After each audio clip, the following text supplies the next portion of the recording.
Sohal TV and Bihar TV, so that they can stream me as well. And hopefully today will be a useful lesson that will help everyone.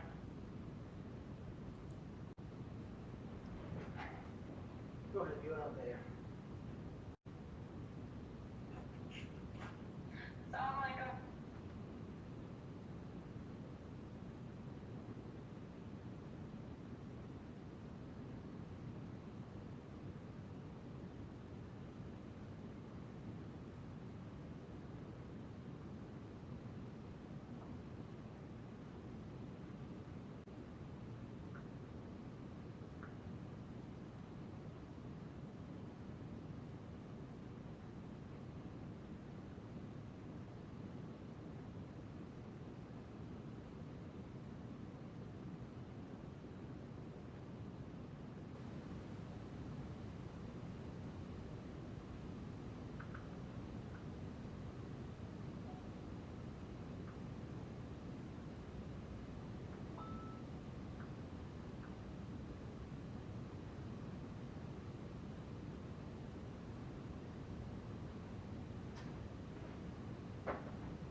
I had a few different career goals.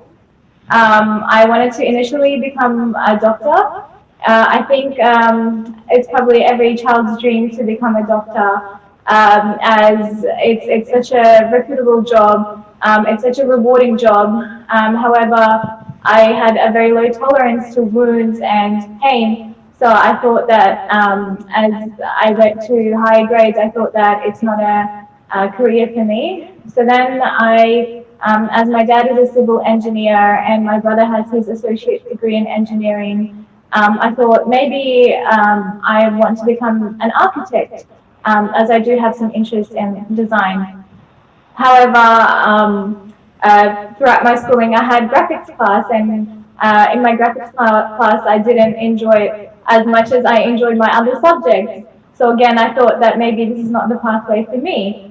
And then finally, when it was around in grade 12, I looked at all the different careers that I could choose and all the different bachelors that I could study after I graduate. So I decided that I wanted to study justice and law, as I also have a social background, a social work background, and I just thought that it would be a very interesting area. And when I started university, it was quite difficult, quite challenging to get into it to start off with, because as a person who's come from a different country, who speaks two other languages apart from English, it was very challenging to understand the complex words or the complex, criteria that it involved while studying a Bachelor of Justice and Law. However, that was only through the first year.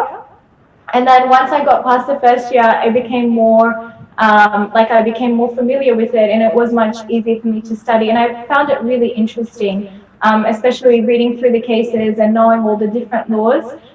So I quite enjoyed it, and thankfully I got the chance to graduate. So after graduation, you have to complete practical legal training to actually become admitted as a lawyer in the Supreme Court of Queensland. So I went on and studied practical legal training, and then I was admitted as a lawyer in the Supreme Court of Queensland on the 7th of September this year.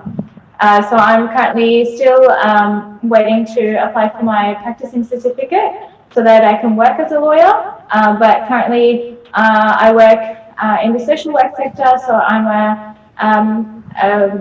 SETS project coordinator, and my role involves assisting people who have newly arrived to Australia. It's more people from 6 months to 5 years. We assist them with settling in Australia. So we assist them with, becoming familiar with the resources. So we provide like life skills, budgeting assistance, immigration assistance. Like we refer them on to different service providers that can assist them with those kind of things in terms of immigration, because we obviously can't do the immigration stuff, but we can refer them on to different service providers. So we facilitate their appointments. We, teach them to adapt to some of the Australian ways in terms of like language. We assist them with their English. So it's a very rewarding job, and I quite enjoy it. So that's a bit of a background about me. Yeah, thank you so much, Laima Jan. I know, coming to, a different country and having to, figure out the system must be very hard, adapting to the culture, the language, the education system, the job market, the learning about the economy. It's a big leap for someone, and, you've done it very successfully, obviously. I'd like to kind of go back and talk kind of what it takes to get into the university in Australia. So what are like the requirements for, seniors in high school? Are there specific, do they have to write essays? Do they have to take any kinds of exams? What is the grading system there in order to get into a good university? We from back when I was in high school, so we had to complete a Queensland Core Skills test. And it's a test completed by grade 12s, and it gives an overall position, which is also known as an OP, or once you want to apply to a uni, you would need that OP to be able to go to the uni. So basically, from the OP, students can decide whether, like, what career to take on or what bachelor to study. Like different degrees have different OP or ranking that they require. So once they complete that test and they have been given the OP, then they can apply for the bachelor's degree that is suitable to, I guess, their OP, and that is basically what they like. Okay, yeah, that makes a lot of sense. I know comparing with, the entrance exams here in Utah, in America, we have like the ACT, we have the SAT, and usually those scores are, they also have a specific marking range. But I feel like, in Australia, from what I've heard from you, it's very, very just grade driven, and that's what they mostly focus on. Whereas in, America, there's a little bit of flexibility. You have like other things you can turn in. But at the same time, I know, it's a lot cheaper in Australia. And then, the system to get into various, majors is very specific to your talents, but also is, a good way to actually know that someone is, capable of being in that major and actually passing the courses. So can you give me an example, for example, like what score did you have to get in order to get into the law program in Australia? Just to do that, I just wanted to say that students who are not wanting to complete the Queensland Core Skills test, so the QCS, they can choose to not. I think from back when I did it, they could choose to not do it, and then they could just get into TAFE and do like training courses, which could, it was like initially a primary thing that they would do to end up getting into university. Like there's different pathways that they could take on from there. However, the law has probably changed since then. So so in terms of the ranking and the OP, as we call it, so for example, for a person who would like to become a lawyer, the OP is an OP7. Or for other degrees, it would be a different OP. So you would have to be within that OP to be able to be accepted in that degree. You would apply, and then your acceptance would come, and you would apply based on your OP for you to be accepted into that course. However, that does not mean that you wouldn't, like if somebody had an OP of, for example, 12, and they wanted to get into law, they could obviously do all these other courses or bridging courses, I think, as they call it, or study through TAFE so that they can boost up their GPA, or even do another degree to boost up their GPA and then get into law. So there's all these other pathways that they could take on to get into it. It doesn't necessarily mean that if they don't get the OP, they won't get into the degree. Yeah, that's really great. I really love the fact that educational systems are more flexible nowadays. Just because you get a certain score at a certain time doesn't mean necessarily that you're not capable. Maybe you just didn't study enough, or maybe the test or exam itself didn't cater to your type of intelligence or the way you can represent your intelligence. So having, an outlet to still have the chance to actually study what you're passionate about is really important, because, a lot of people go into careers, because of the money, or just because, it looks good and it's something that's stable. But having a career that you're actually passionate about is something that you'll want for the rest of your life. It's not going to be something that is hard to get up in the morning, and I think, I'm just happy that we have that kind of a system in Australia. That's really great to hear. So I know now we're going to kind of move on to, unless there's like anything else you wanted to talk about in regards to your background. Yeah, so not the background, but just the study, the schooling system and the study in Australia, wanting to study, it's a really great system. Everyone has the opportunity. Like, as a person who has come from a different country, I'm really grateful and appreciative that I have the chance to and the opportunity to study here. So I think we are quite flexible in terms of study, and we can accommodate to for people who need the extra help. But they just, like, they can, anyone who needs that extra help, that's always provided to them. So it is really a great system. Exactly. So now we'll go ahead and kind of go over, the financial costs that dealt with your law degree, and I'll kind of let you break that down. Okay. So because of my personal situation at that time, I studied part-time. However, for a student that's wanting to study full-time, it's around 5.5 years. From 2021, the costs associated with studying a Bachelor of Justice and a Bachelor of Law with honours is 14,400. So basically, domestic students, they can choose to have that paid through the Higher Education Loan Scheme, also known as HECS. It is the Higher Education Contribution Scheme, or the Higher Education Loan Program, which is the HECS for help. However, they need to have some sort of, they need to be eligible for it. So the eligibility criteria is in that website that I have shared on the PowerPoint. That is for QUT, which is the university that I attended. So basically, it's things like being an Australian citizen or a permanent visa holder, and CSP or full tuition fee in place. So the fees would obviously differ for international students. However, all that information is available, and depending on which university they want to study at, they will provide that information for them. Perfect. And then, so is it very difficult to like get loans? And then are there like possibilities to get scholarships or grants? And then like, what was your experience? And then how do you like repay back your loan at the end?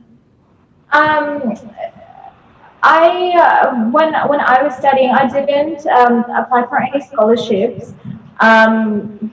However, I do believe there might be some scholarships available. Back then there was. There probably still is scholarships that people can apply for, and you know, if they're granted, then their fees might be covered.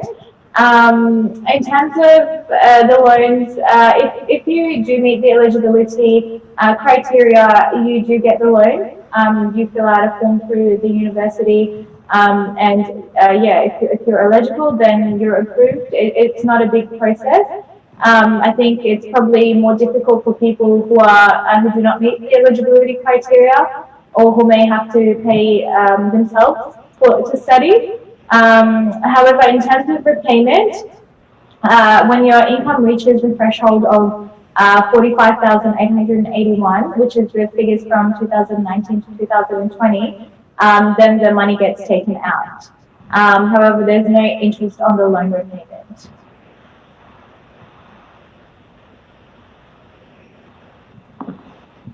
Okay, perfect. I'm going to go ahead and share that website that you sent me, so we can kind of go through the various type of loans that, you know, the Australian government provides.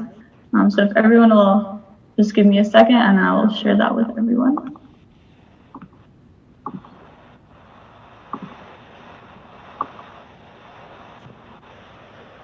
Yeah, so I know you specifically were able to get the HEX or the HELP loan, so you kind of went over that, and that's both for undergraduates and postgraduate courses. There's also the fee HELP loan, and that is primarily for people who, you know, are deciding to study more in the summer, so I guess that's a little bit separate. And then there's also the SA HELP loan, which helps with, you know, services and amenities, you know, like childcare, or, you know, if you needed help with counseling, any other things. So I'll go ahead and open that link so we can kind of see the various things that it helps with.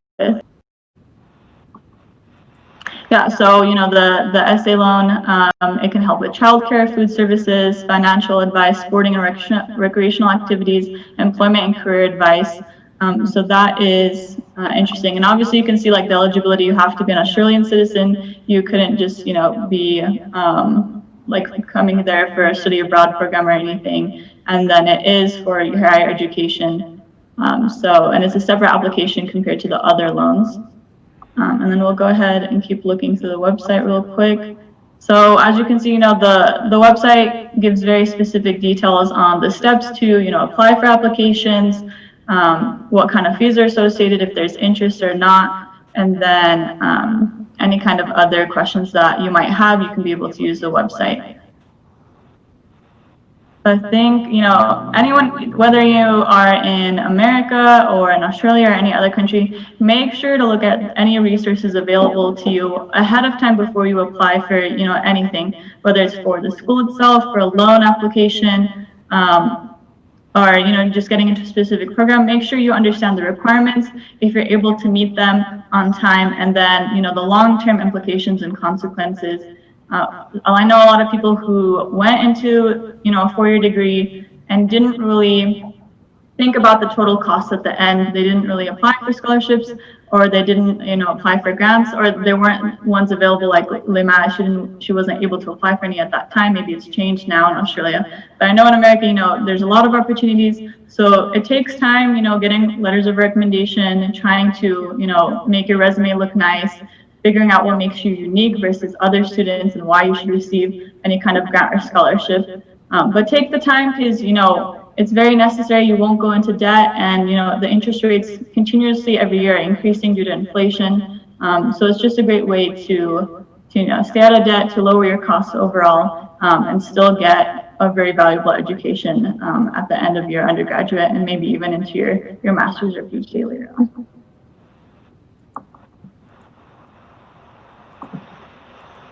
So I'll go ahead and share back the screen with the financial costs, and we can talk a little bit more about that.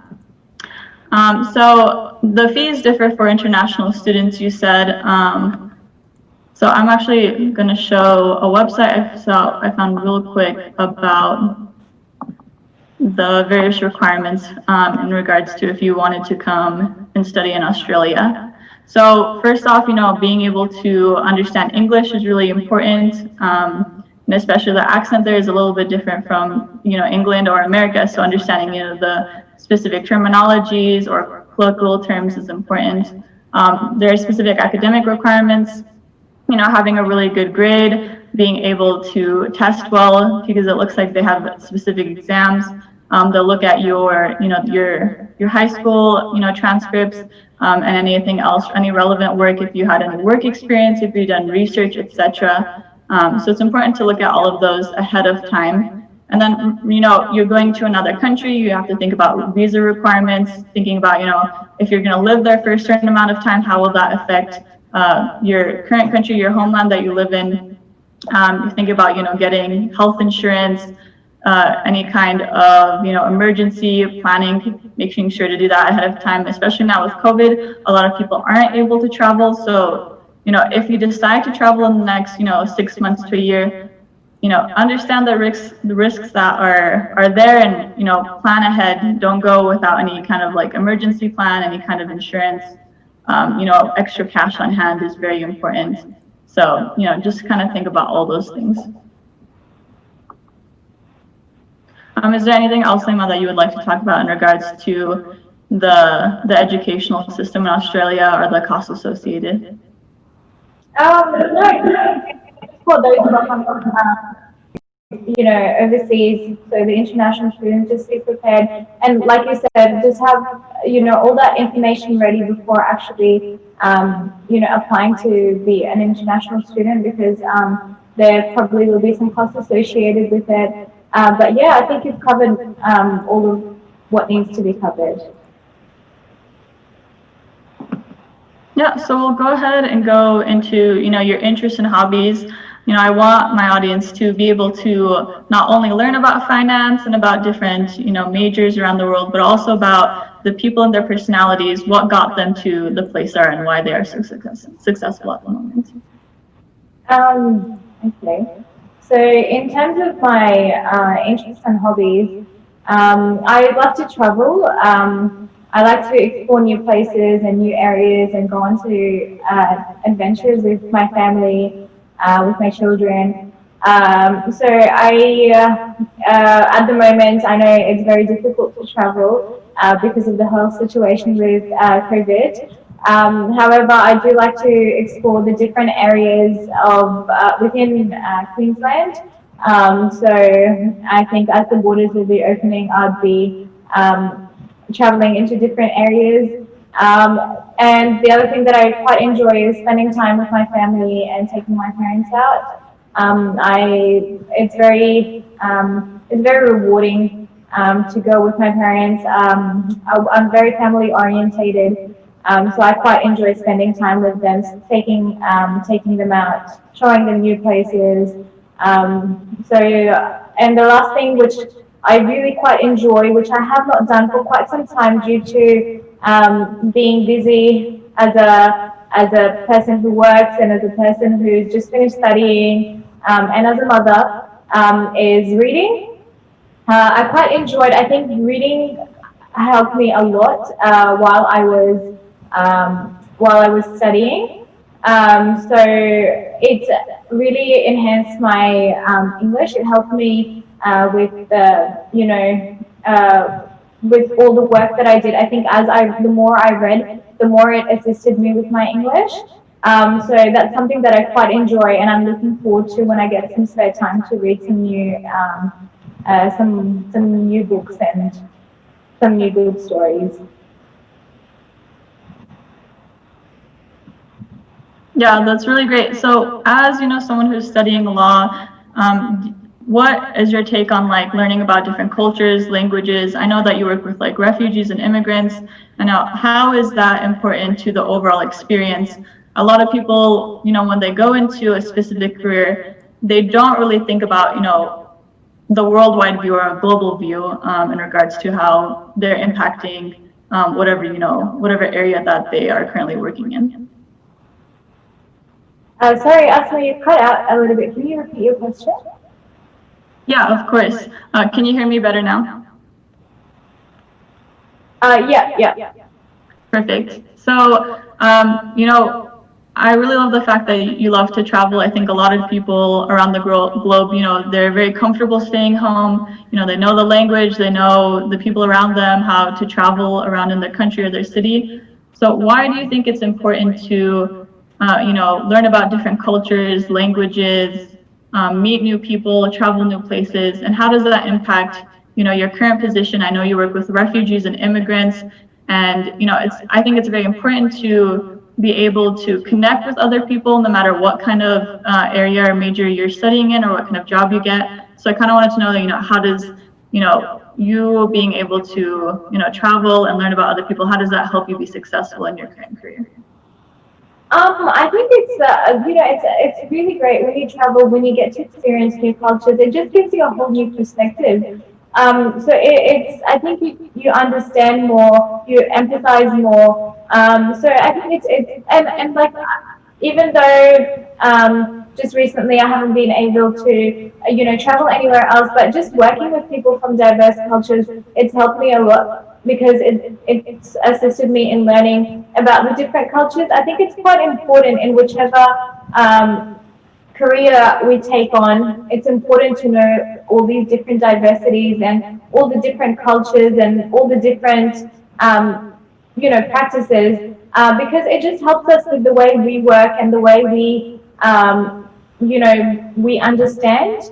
It builds our knowledge, and I find that it's just really great to know about all these different cultures, knowing different people from different, and it's very nice to know that all these cultures exist.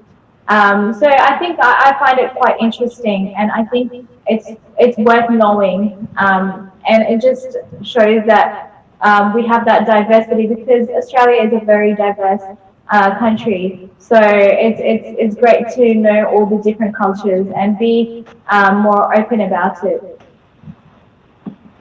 Yeah, I completely agree. I know, here in the U.S., everyone calls it like the melting pot, but, everywhere, past 2 decades, people have been traveling all around the world, moving to other countries, learning new languages. So it's going to impact any person, no matter where they live, really. Here in Utah, we continuously discuss the fact that, specific majors don't have as much diversity. I know in STEM, because I'm studying biology, there's always that discussion of having, more women scientists, more, people of color, people of different backgrounds and different, thought processes. And that's important because of the fact that, everyone has their own way of being creative, their own type of intelligence, their own ways to contribute to either a team, to a research project, to a law firm, etc. And overall, without diversity, we wouldn't be able to, resolve conflicts, figure out ways to bring people together. So I think it's really important. And a lot of people who are unsure of their abilities, just because you see a lot of mentors or supervisors or professors in a certain way, they're different from you, it doesn't mean that you in the future can't be in that position as well. And you should, continue to strive to become better, to, be able to adapt to your environment, to be flexible, and to show, how you're special, what are your strengths, because without that, we wouldn't have so many amazing people around the world, whether they're politicians, artists, scientists, entertainers, etc. So don't feel that because you don't see people like you in a certain position or in a certain major, in a certain job or career, that you yourself can't get into that position in the future. And when you are in that position in the future, you will then be a role model for people like Lemaz, because I know you kind of talked about how a lot of people didn't think you would be able to get into law school, but now you're able to, and now you're fulfilling your passion, fulfilling your goals and your dreams, and now you're someone that other young females and girls can look up to. I think also it's important to know that diversity is what builds us. I think each person has their own talent. They have their own area which they're good at. If we work individually, we won't get to a point where we should. But if we work as a team, if we work with diversity, because people have different talents, because people have different skills, and if we all unite, that is the best way to advance and to move ahead. Than just working individually, and we can all bring our talents and different skills to the table to build a better future, not only for ourselves but also for our children and our grandchildren. So I think it's the best thing to know, like it's the best thing to take into consideration is to be open to that form of diversity, to acknowledge different talents, to acknowledge different skills, different cultures, because that will assist us in building our future. Yeah, I completely, yeah, that's exactly, I hope a lot of people, turn to that mindset, especially, with the coming generations and how many things that we need to resolve around the world. And then your third, point, I have the exact same issue, reading for fun or reading new literature to learn something new has been very difficult with school because we're always reading, very, intensive textbooks, news articles, research papers. I'm sure you have to read a lot of, like law, court cases. So, why is reading something that you really love? And then what are some of your tips in regards to studying or just in regards to, being a good student to get to, to get into the major you want or to accomplish the goals that you want in the future? Yeah, I think reading is definitely something that everyone should, try, because reading really does assist with, advancing your skills. Like I pick up words when I read, and then when I was back at uni and when I was writing an assessment, I would be writing it, and then all of a sudden a word would pop up in my head, and I'd be like, okay, I can use this word, because that word wouldn't be something that I would normally use. However, because I have done the reading, I've become more familiar with the word, and it's stuck in my head, and I can use that word for a better sentence. So I think reading is something that's definitely very important. And as to the second part of your question, I think in terms of studying, like a message would probably be to just be persistent, just work hard, don't give up, because often along the way you might have people that will tell you that you can't do things, that you can't study a degree, or you might have things that might prevent you from studying. But if you truly want to do something, do it. I think the only person that's stopping you from doing, completing a degree or doing something that you like is you. Because you need to have that mindset that, okay, I like this, I'm going to do it. I mean, from my experience, when I was studying, I was working 2 to 3 jobs. I had 2 kids along the way, but I didn't give up because I wanted to do that. And along the way, like you said before, I did have things pop up, or people coming and telling me that, this is not for you, or from people from your culture, you can't be a lawyer. But because I had that mindset, because I really wanted to pursue this career, I worked really hard. I can tell you that it's not just about having the talent to do something, it's about working hard and having that passion to pursue that career and that to reach your goal. So I think it's very important to have that motivation. If you want to do something, don't let anyone stop you from doing it. And the other thing is that just never be afraid to fail, because some failures help us. When you fail once, the next time you will know how to do better. So never be afraid of a failure, because the next time you do it, you can do it better than you did before. It's an experience. It's all an experience, and it teaches us what not to do next. So that's something, like one of my messages is to just never give up, be motivated, work hard, be persistent, and you can do anything you like. Yeah, exactly. And some of my tips as well, make sure to always, focus on the resources and opportunities around you. Everyone is going to have obstacles and hurdles around. And that's part of life. That's how you grow. And, having that growth mindset, like Lema was saying, is very important. If you keep yourself in kind of a fixed mindset, you're always going to think that you can only get so far in your life. And that's it. That's how far you're going to go, because you're not able to see the different outlets or the different opportunities.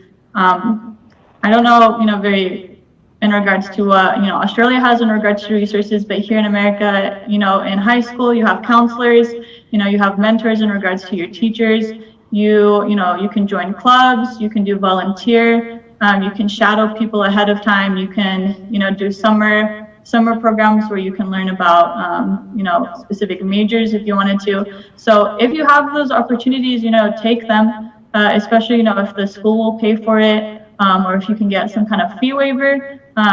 And don't think because of your socioeconomic status, or, if you're a female, or if you, have a disability, or, you learn a different way, push that all aside, because that's not really an obstacle, that's more of an excuse. You are capable of doing anything, and you just have that growth mindset, and get the help you need. If you have a disability, for example, there are resources that will allow you to take exams longer, for example, or will allow you to take have extra resources that you can take with you. And then, if you come from a different culture or background, just because people have this kind of, previous idea of, what like women can do, or what a certain person from a different culture can do, that doesn't mean anything, because, we're always changing, everyone's evolving, the world is changing, and we need to kind of, focus on what we can do now, don't focus on the past. And then, in university, again, you have like career services. I did a video last week about, everything that they help with, resume building, getting internships, and then, focusing on building your strengths, learning how to interview, learning how to apply for, master's degrees, PhDs. Those are all important, and looking at those resources are part of, you being able to focus and really understand what you want to do in your future. And then, as me and Lema were saying, reading it and learning just in general, like you don't have to read, you could, watch YouTube tutorials, you could learn how to, code, learn a new language, volunteer somewhere where you'll get, maybe service skills, or community skills, leadership skills, communication skills. Don't focus on just the obstacles, focus on the opportunities as well, and focus on that growth mindset overall. So I'm going to go ahead and share some quotes that you wanted to kind of talk about, and then, why are these quotes important, and, what kind of overall message do you have for young people, people who currently have to deal with the crisis right now, people who are, young professionals trying to get into the workplace, and, just your general thoughts overall. So in terms of just the resources, to add to that, in Australia, we also have those kind of resources available as well. So we have like counsellors, we have, that extra support that anyone who would like, they can receive that sort of support. So like you said, there are a lot of resources, there are a lot of, people that can assist. So I think all it takes is just for a person to go and, access those resources. So it's, we have a very helpful system here, which is, which people should use in order for them to be able to succeed and be able to get to, reach their goals. So in terms of the quotes, I have two favorite quotes. And one is, "It always seems impossible until it's done." So that's by Nelson Mandela. And the second one is, "Don't be afraid to fail, be afraid not to try."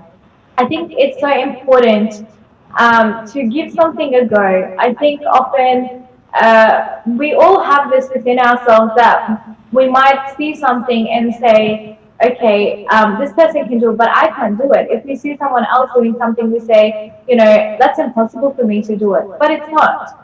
If you really work hard, if you really try hard, if you have the passion for it and you do it, you can actually reach that goal. You can actually achieve what you want to achieve.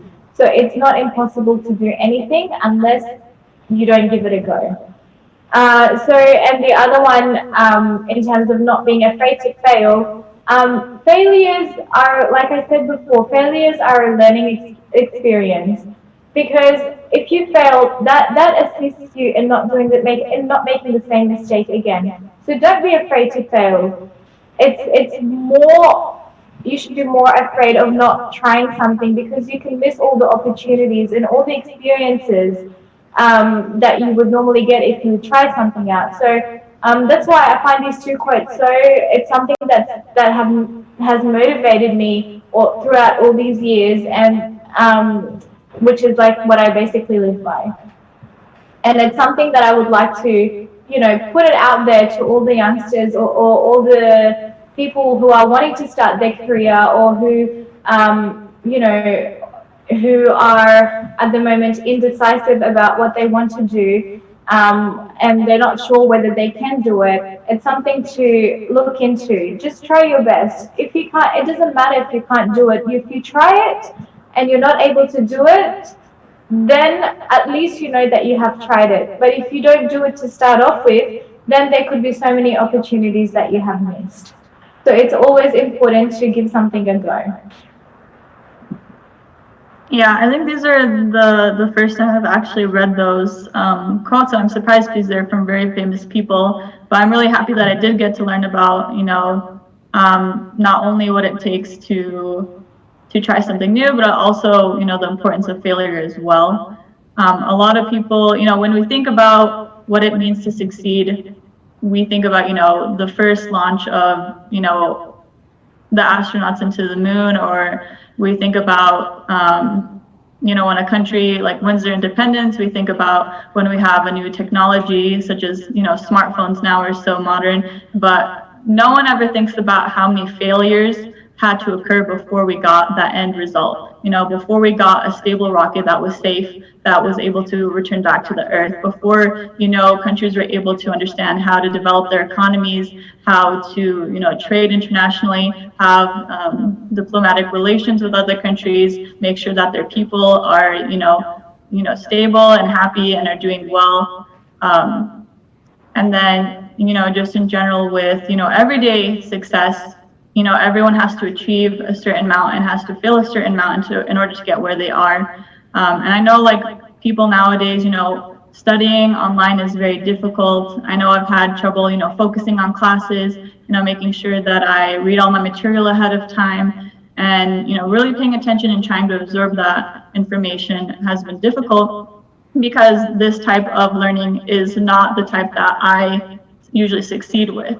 But I've pushed myself and I figured out ways to get around it. Instead of reading the textbook online, I've decided this semester to actually get it, in person, so I can have it physically, sit down and actually pay attention in regards to, working with other people instead of, just texting each other and getting things done on our projects. We actually have Zoom meetings every week where we see each other and we work together, we voice our opinions, and we, successfully accomplish, our problem sets, our presentations, our essays, etc.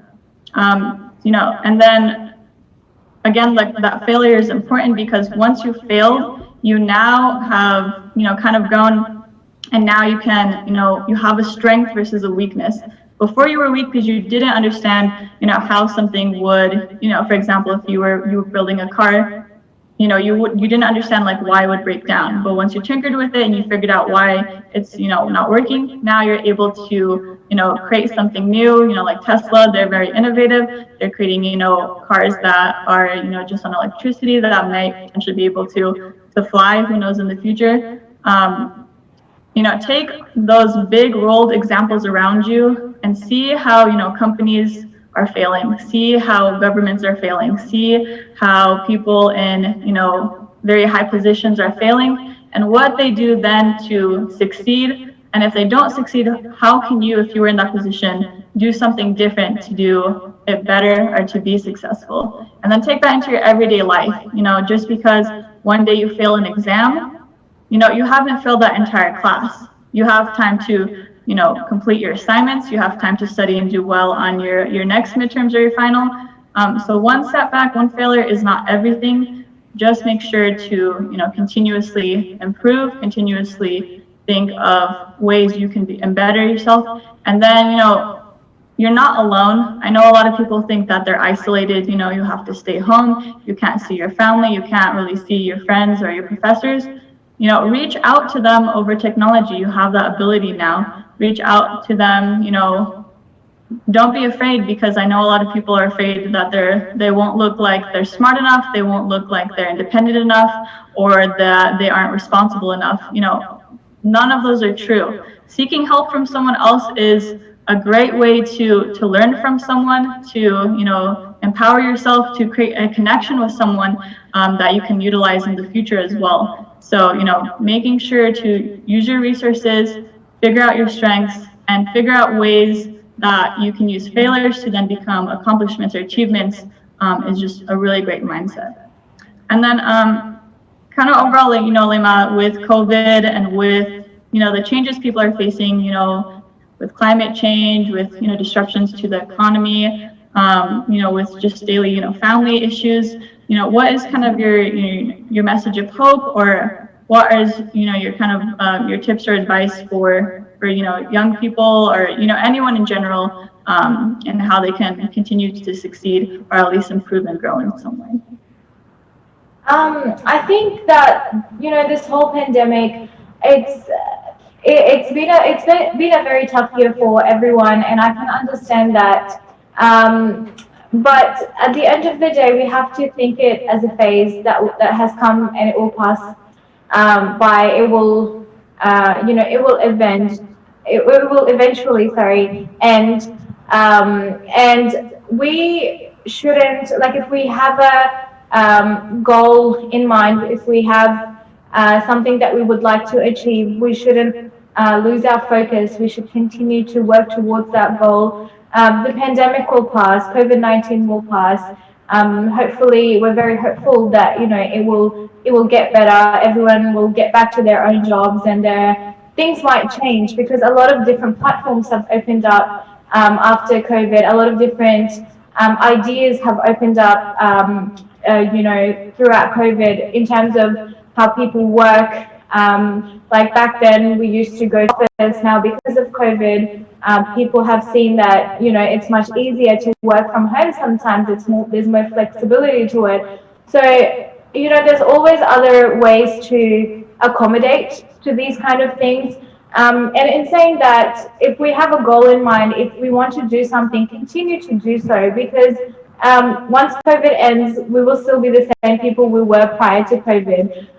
So we still need to pursue that dream, pursue that goal. It doesn't mean that a crisis has happened and we should give up on what we wanted to do originally. It should motivate us more to get through this crisis, and reach our goals. So I think if somebody truly wants to do something, they should continue to do so, continue to work hard. Yes, it may be a bit difficult, like, back before COVID, we would attend universities, we would attend lectures.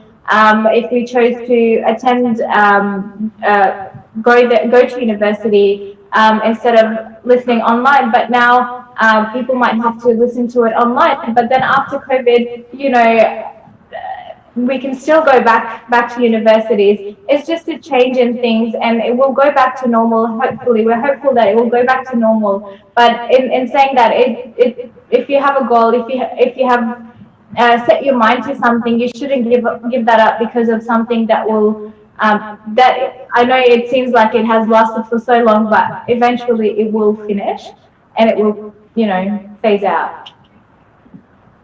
Yeah, hopefully, inshallah. And then I just wanted to, I just remembered, kind of talk to you about your future outlooks. Do you happen to know, what is usually like the starting income in Australia for like a lawyer or, you know, I don't know, a paralegal. I don't know if you happen to know that information.